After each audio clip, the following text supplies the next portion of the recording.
Elle a été la gardienne de la Constitution pendant plus de 30 ans.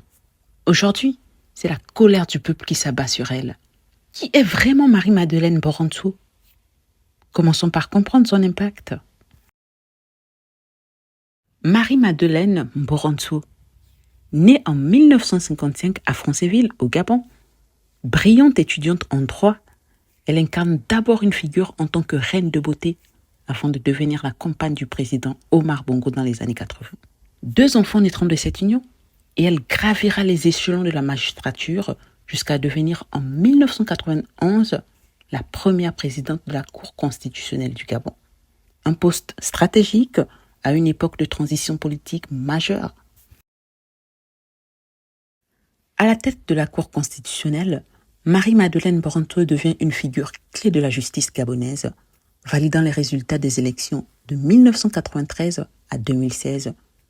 Elle s'impose comme arbitre des crises politiques, choisissant systématiquement la stabilité, quitte à fermer les yeux sur les irrégularités. Elle contribue à maintenir un État fort et centralisé autour du clan Bongo, un pouvoir où elle est perçue comme l'un des piliers invisibles. Son rôle à la tête de la Cour constitutionnelle, particulièrement après l'élection de 2016, devient de plus en plus controversé.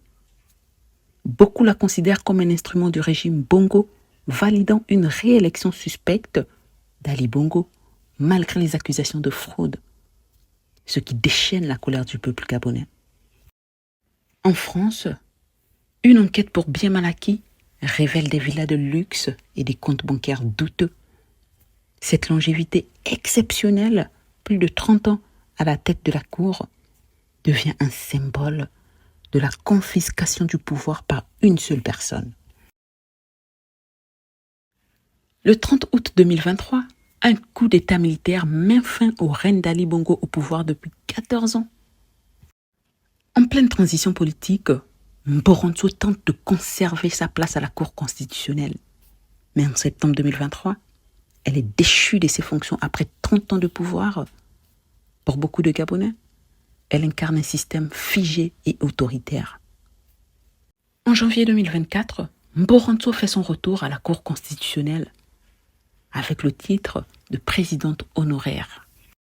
Malgré sa déchéance, Borontsou reste une figure influente dans l'ombre. Bien qu'elle ne soit plus à la tête de la Cour constitutionnelle, elle continue de peser sur les décisions stratégiques, comme en témoigne son rôle dans l'affaire Mbagnier.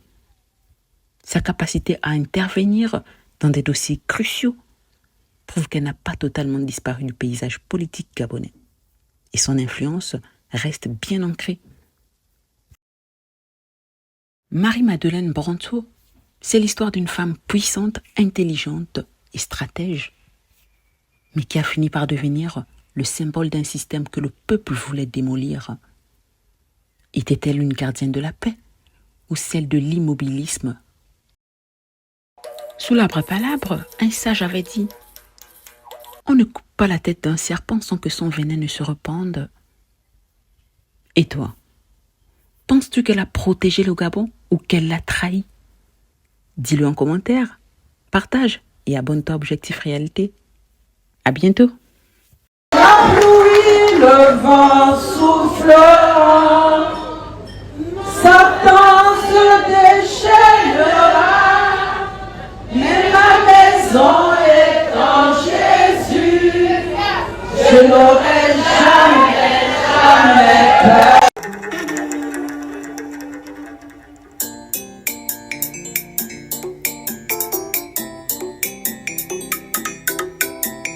Yo yo yo,